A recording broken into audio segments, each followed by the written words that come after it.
Perfeito. Gente, primeiramente, boa noite. Agradecer a vocês. Eita, o Juninho tá no hospital. Voltando aqui. Aham. Primeiramente, boa noite. Quero agradecer a todos vocês por estarem participando aí da aula.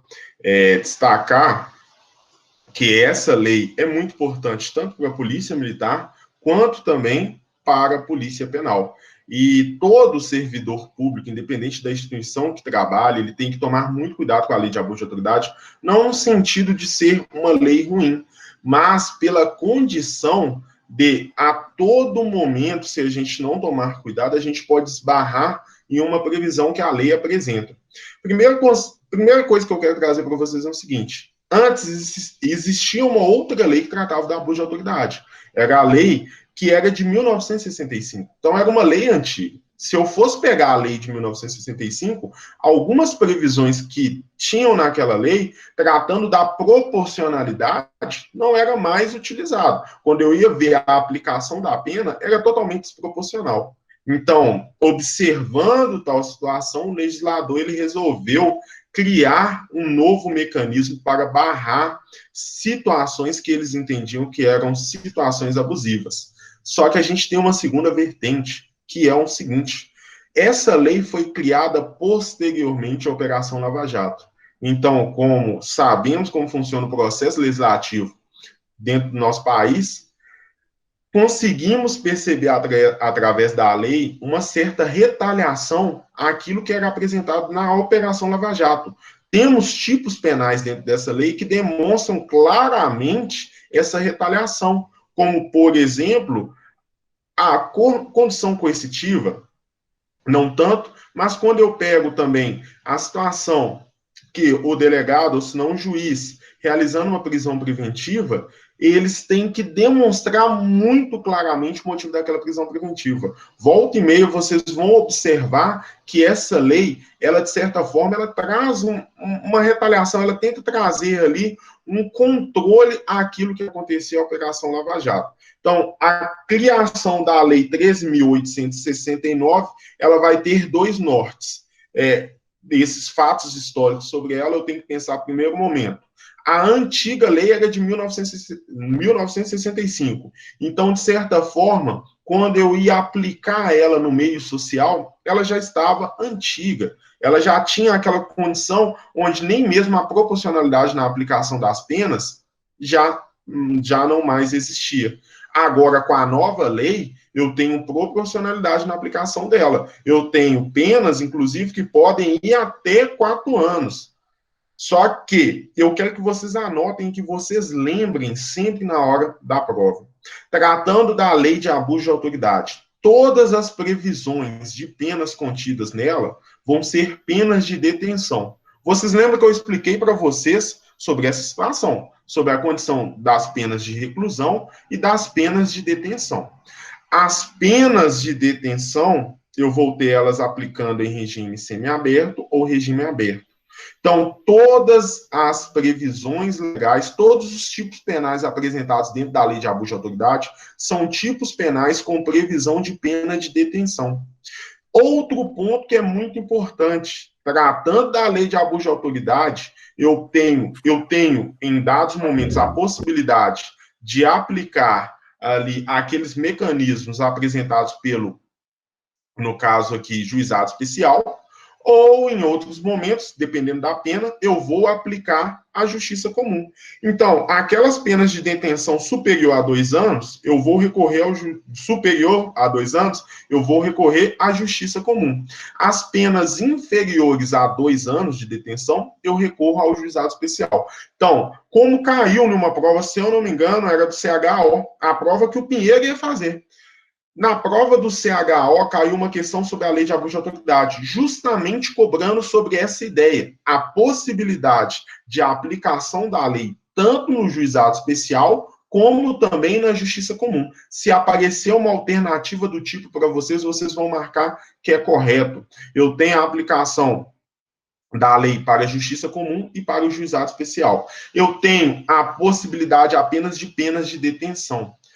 Professor, beleza, até aí a gente conseguiu visualizar mais ou menos. A lei de abuso de autoridade, ela é aplicada somente a determinadas pessoas? Ô, gente, a lei de abuso de autoridade é aplicada apenas aos agentes públicos. Então, eu vou falar que, tratando da lei de abuso de autoridade, tratando daquelas modalidades delitivas previstas na lei, eu tenho a condição de crime próprio.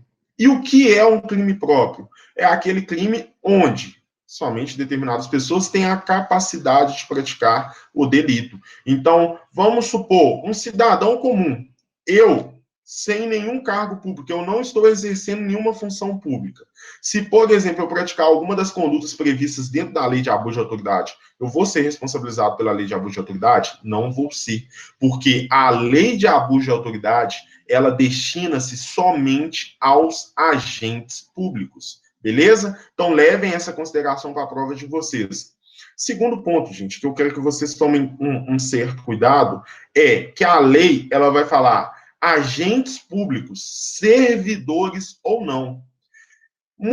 Muitos candidatos criam uma certa confusão. Opa, agente público, servidor ou não? Isso, o que significa isso, servidor ou não?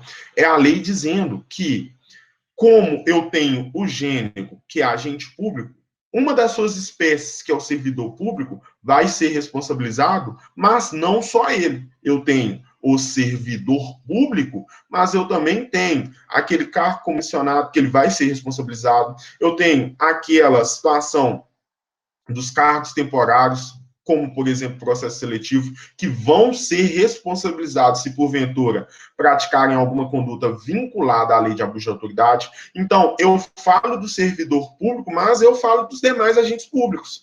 Quando a gente estuda lá o Código Penal traz conceito para a gente sobre agentes públicos. Eu vou tratar do servidor público, mas eu tenho toda outra categoria que também é considerada agente público. Então, agente público é um gênero. Quando caiu uma questão para vocês falando sobre a condição de agente público, vocês têm que tomar muito cuidado. Porque agente público está correto, agente público é o gênero. Agora, se eu falo servidor público, vamos supor que uma questão da prova cai o seguinte conceito: apenas servidores públicos vão praticar o crime vinculado à lei de abuso de autoridade. Está errado. Não é apenas servidores públicos. Servidores públicos, agentes públicos no geral. Daqui a pouco eu vou demonstrar isso dentro da lei para vocês. Veríssimo está com uma coisa que é importante, e eu ia passar mais na frente, mas o que acontece? Puxando aquilo que temos como previsão lá do Código Penal, dentro da lei de abuso de autoridade não temos nenhuma previsão de crime culposo. Todos os tipos penais que são apresentados dentro da lei de abuso de autoridade são tipos penais com conduta comissiva. E o que é conduta comissiva? É aquela conduta onde o agente pratica a situação com dolo. Ele vai praticar com a vontade. Além disso, eu tenho que destacar também que, entrando no conceito da lei de abuso de autoridade, gente, é muito importante eu observar que eu vou ter o dolo, eu vou ter a vontade do agente, mas eu tenho uma condição de dolo específico. E o que é o dolo específico? É agindo em determinadas situações, agindo de determinadas formas. Quando eu trato da lei de abuso de autoridade, quando a gente for lá na lei propriamente dita, vocês vão ver que o agente que pratica o crime de abuso de autoridade, ele vai buscar três coisinhas. Ou ele vai buscar beneficiar ele mesmo. Então, todas as vezes que eu vou caracterizar como crime de abuso de autoridade, primeiro eu tenho que observar qual era o objetivo do agente, qual que era o objetivo daquela pessoa que estava praticando o ilícito, daquele sujeito ativo. Observei, opa, ele estava com vontade de beneficiar ele mesmo. Aplica-se, então, a lei de abuso de autoridade. Ele estava com objetivo, ele estava com uma vontade de ajudar alguém, algum terceiro que tinha algum vínculo com ele. Também aplica abuso de autoridade. Ou, se não, meramente ele estava com vontade de prejudicar alguém. Ele queria simplesmente ferrar o vizinho dele. Abuso de autoridade também. Então, é por isso que eu falo que é um dolo específico. Eu vou ter que analisar qual que era a vontade do agente no momento, qual que era a vontade daquela pessoa que estava praticando o ilícito. E observando a vontade daquela pessoa que estava praticando o ilícito, eu vou falar, opa, então, se ele tinha vontade de prejudicar aquele fulano de tal, então eu vou ter que aplicar a lei. Se ele queria ganhar algum benefício, eu vou eu vou aplicar a lei. Ou se ele queria fazer que algum terceiro ganhasse algum benefício, também aplico a lei. Porque, para ser abuso de autoridade, eu tenho que observar qual que era a vontade do agente naquele momento. Eu tenho que observar o que aquela pessoa que está praticando o crime tinha vontade de obter naquele momento. A gente tem que analisar o elemento subjetivo, a gente tem que analisar qual que era o objetivo do agente ali naquele momento de praticar aquela conduta ilícita. O Alisson Inácio, ele destacou o importante: condutas comissivas, fazer, condutas omissivas, deixar de fazer. Só colocar essa observação para o pessoal aí. É importante saber isso, que muitas vezes o aluno não sabe o que é. Chega na prova, tem. Você desculpa até te interromper, né? Chega na prova, fala de uma conduta comissiva ou conduta omissiva, e o aluno não sabe o que quer dizer a palavra comissiva. É isso, justamente essa noção que o Pinheiro trouxe, gente. Todas as vezes que vocês veem em uma prova conduta comissiva, tomem muito cuidado, que é simplesmente fazer. Comissivo, ele praticou um crime, vamos supor, ele quis praticar aquele crime. Então é a conduta comissiva, ele teve vontade. Lembrem-se sempre, comissivo, vontade. Omissivo é omissão. Ele deixou de fazer algo que ele, naquele momento, poderia fazer. Show de bola? Vamos lá, dando continuidade. Vamos lá, artigo 1º. Esta lei define os crimes de abuso de autoridade cometidos por agente público, servidor ou não. Daí eu volto naquela situação que eu falei para vocês. Quando aparece aqui, ó, a condição, primeiro, agente público. Agente público é o gênero, porque eu posso ter tanto a situação do servidor, mas eu posso ter o cargo comissionado. Eu posso ter aquela pessoa que ela está temporariamente naquele cargo. Vamos supor o mesário, por exemplo. Mesário, ele pode praticar um ilícito vinculado à lei de abuso de autoridade? Pode. Mesmo que temporariamente, mesmo que não recebendo nenhum valor, ainda assim, ele pode praticar o ilícito vinculado à lei de abuso de autoridade. Beleza? Então, tomem muito cuidado com isso. Por isso que no artigo 1º já aparece essa noção aqui, ó. Esta lei define os crimes de abuso de autoridade cometidos por agente público, porque agente público é na noção de gênero. São vários os gêneros vinculados aqui àquelas pessoas que vão ter alguma responsabilidade com o serviço público, servidor ou não. E por isso que aparece esse conceito, logo no artigo 1º, de ser servidor ou não, porque servidor público é o que sempre vem na nossa cabeça, mas outras modalidades também vão ser incluídas nessa noção, que no exercício das suas funções ou a pretexto de exercê-las, abuse do poder que tenha sido atribuído. E o que significa isso? Mesmo que fora de serviço, o sujeito ainda assim ele pode praticar conduta abusiva. Vamos supor, eu passo no concurso da Polícia Civil, delegado de Polícia Civil. Daí, eu sei que eu vou tomar posse do cargo só daqui 20 dias. Eu penso, ó, daqui 20 dias, daqui um mês eu vou receber, vamos estar aí uns 15 mil reais. Vou para a praia, vou curtir, vou beber, vou curtir esse retinho de tempo que eu tenho aí ainda antes de tomar posse. Chego na praia, daí eu chego no primeiro quiosque e peço determinada comida, determinada bebida. Eles demoram a atender. Eu chego no balcão e eu falo, olha, eu quero a bebida agora porque eu sou delegado de polícia. Se vocês não fizerem isso aí, a situação vai ficar ruim para vocês. Eu tenho capacidade de prender todo mundo aqui, inclusive. A partir do momento que eu estou fazendo isso, a partir do momento que eu estou utilizando do meu cargo para benefício pessoal, então eu já tenho as sérias chances de incorrer na lei de abuso de autoridade.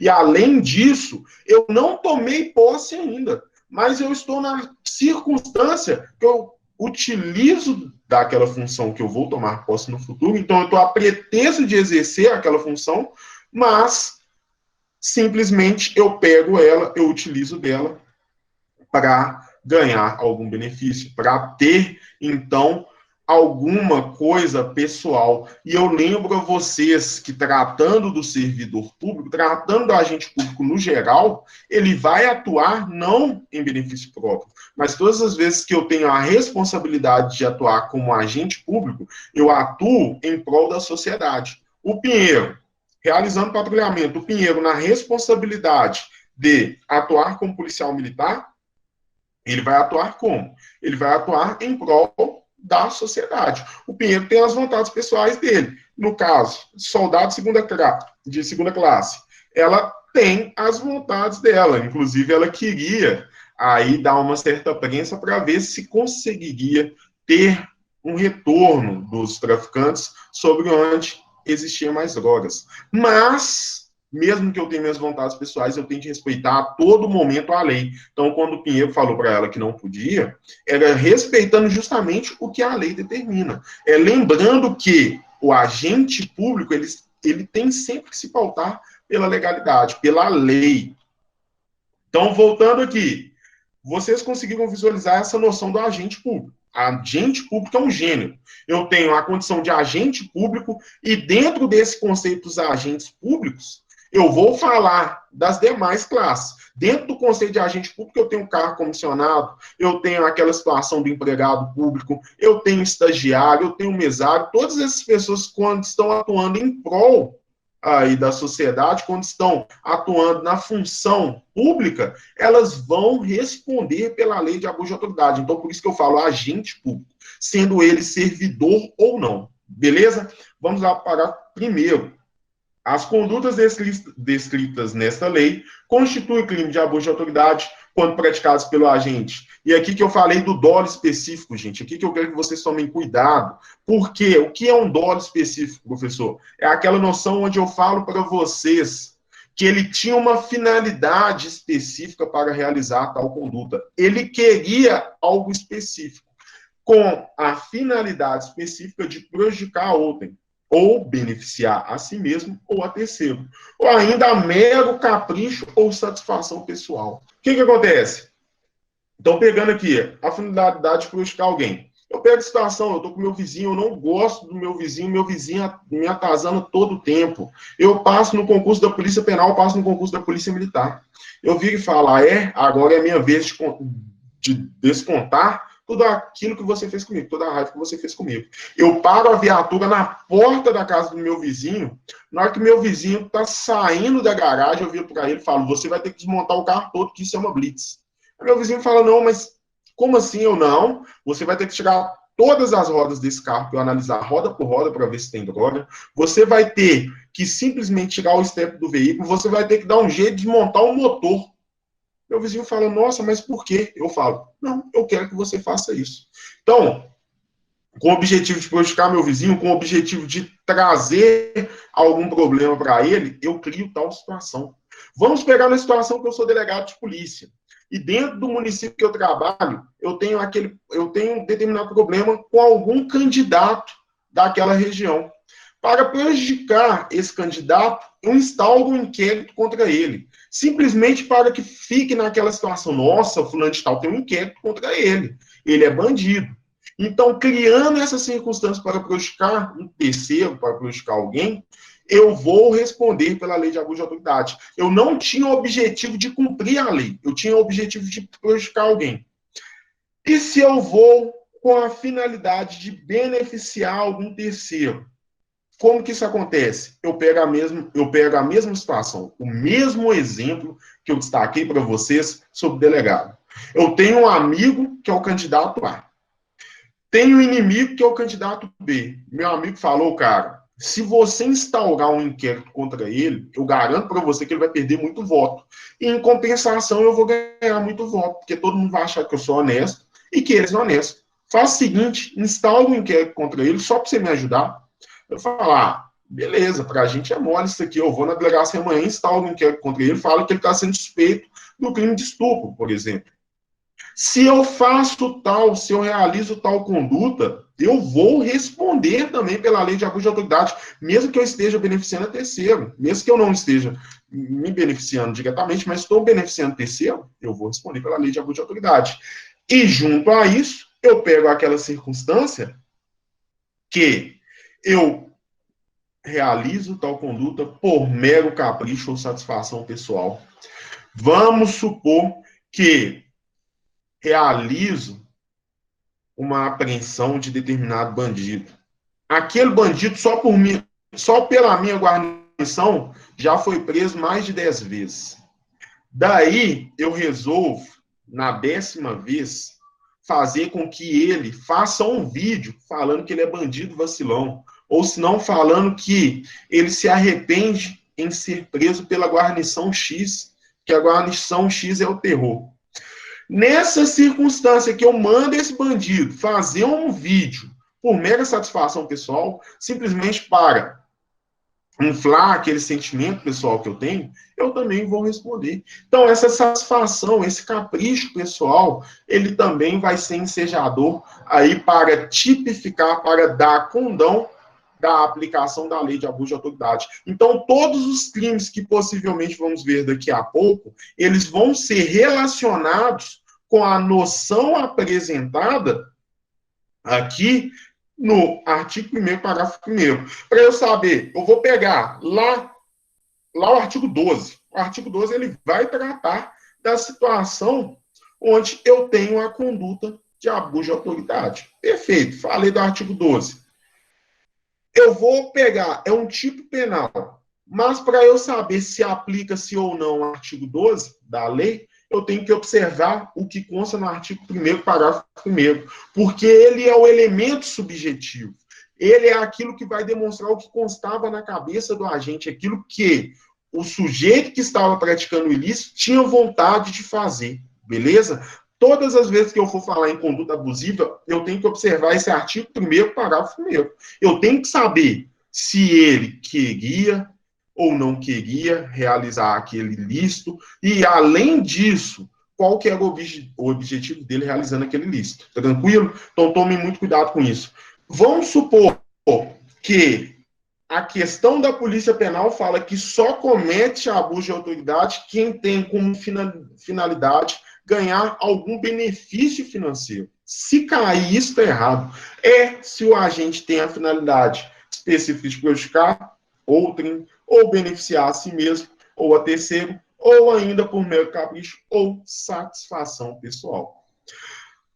Parágrafo 2º, que eu quero que vocês tomem cuidado com ele também, que o parágrafo 2º ele vai falar para a gente que a mera divergência, a mera interpretação da lei não vai ser algo a justificar a aplicação da lei de abuso de autoridade. E como assim, professor? É eu dizer para você que se o delegado entende que é um crime e o juiz entende que é outro, eu não vou lá correr atrás do delegado e vou falar, olha, delegado, você entendeu errado, eu vou aplicar a você a lei de abuso de autoridade. Não, isso não vai acontecer. Essa divergência na interpretação da lei, ela não vai dar nenhum problema, não vai ter nenhum condão de prejudicar aí aquelas pessoas que tiveram essa divergência. E a gente vê muita divergência na lei. Por exemplo, um crime que eu possa achar que é o artigo 155, na sua modalidade qualificadora de furto mediante utilização de fraude, eu posso ter outras pessoas entendendo que é um estelionato, entendeu? Então, quando eu tenho essas duas visões diferentes sobre a lei, eu não vou falar que vai aplicar a lei de abuso de autoridade. Então, a divergência, aqui já olhando diretamente na tela, a divergência na interpretação desta lei ou na avaliação dos fatos e provas não configura abuso de autoridade. Tratando da prova para vocês, eu tenho medo que coloquem uma questão falando a divergência na interpretação ou na avaliação dos fatos e provas configura. Eles tirarem a palavrinha não. Eles tirarem esse conceito aqui de não. Se tirar o não, gente, a questão fica errada. E questão de concurso público, a gente tem que ter maldade para entender a noção vinculada tanto a introdução, tanto a matéria, mas também a letra fria da lei, beleza? Então, a gente tem que ter essa noção para trabalhar com a interpretação, com o que a gente entende da lei, mas também a gente tem que entender a letra fria da lei, beleza? Então, seguindo aqui para o próximo slide, até aqui está todo mundo entendendo, vamos lá. Artigo 2º, e aqui vai falar mais ou menos quem são aqueles que vão ser sujeitos à aplicação da lei de abuso de autoridade. Olha o que fala o artigo 2º. É sujeito ativo do crime. O que é um sujeito ativo? É aquele que pratica a conduta, é aquele que pratica o ilícito. Eu sou o sujeito ativo, eu pratiquei aquela conduta, eu tive a vontade de praticar. Sujeito passivo é aquele que tem um bem jurídico afetado. Então, lembrem-se também dessa noção, sujeito ativo e sujeito passivo. Sujeito passivo é aquele que vai ter o bem jurídico ali afetado. O sujeito ativo é aquele que pratica a conduta ilícita. Então, artigo 2º, é sujeito ativo do crime de abuso de autoridade qualquer agente público, qualquer, independente de qual situação que ele esteja, ele vai ser considerado sujeito ativo da conduta. Independente se eu tenho esse sujeito na situação de ser uma pessoa temporária no caso, um empregado público, sendo ele um cargo temporário, sendo ele um cargo em comissão, independente. Qualquer pessoa, qualquer agente público, qualquer pessoa, e eu vou falar que é qualquer pessoa da sociedade. Então, qualquer agente público vai ser, então, responsabilizado pela lei de abuso de autoridade. Tome muito cuidado com isso. Sendo ele servidor público ou não, da administração direta, indireta ou fundacional de qualquer dos poderes da União, dos estados, do Distrito Federal, dos municípios e do território, compreendendo, mas não se limitando aos seguintes. Primeira coisa que eu quero falar para vocês, esse rol que é apresentado aqui, ele não é um rol taxativo. E o que significa um rol taxativo? Ele não é um rol onde eu falo, só o que está aqui é servidor, só o que está aqui é agente público, os outros não é. Não, não é isso. É eu dizer que, tratando dos agentes públicos, eu tenho como exemplo esses aqui, mas se porventura aparecer outros, eu vou considerar os outros que aparecer. E também eu quero que vocês entendam que a administração pública direta e a administração pública indireta são conceitos apresentados pelo direito administrativo, de forma grosseira, não adentrando ao mérito, mas de forma superficial. Eu destaco para vocês que quando eu vou falar da administração direta, eu vou falar da União, dos estados, dos municípios do Distrito Federal. Quando eu for falar de administração pública indireta, eu vou falar das fundações, das autarquias, também da sociedade de economia mista e das empresas públicas, como muito bem o Pinheiro destacou. Gente, outro ponto que eu quero que vocês anotem, se possível, é o seguinte, gente. O que é um servidor, no caso, o que é um agente público? A lei, ela vai trazer a noção base do que é o agente público. Ela vai falar, parágrafo único, reputa-se agente público, para os efeitos desta lei, todo aquele que exerce, ainda que transitoriamente ou sem remuneração, por eleição, nomeação, designação, contratação ou qualquer outra forma de investidura ou vínculo, mandato, cargo, emprego ou função em órgão ou entidade abrangidos pelo caput deste artigo. É o seguinte, ainda que transitoriamente ou sem remuneração. Eu quero que vocês tomem cuidado com isso, viu? Porque pode cair uma questão na prova de vocês falando que para ser reputado, para entender como agente público, eu tenho a necessidade de remuneração, ou senão eu tenho a necessidade de um vínculo com ali aquele órgão. E não, ainda que transitoriamente. Como eu já citei para vocês, exemplo do mesário. O mesário atuando aí somente 2 dias, somente 1 dia, ele vai ser considerado ainda assim agente público. Então, muito cuidado com isso, viu, gente?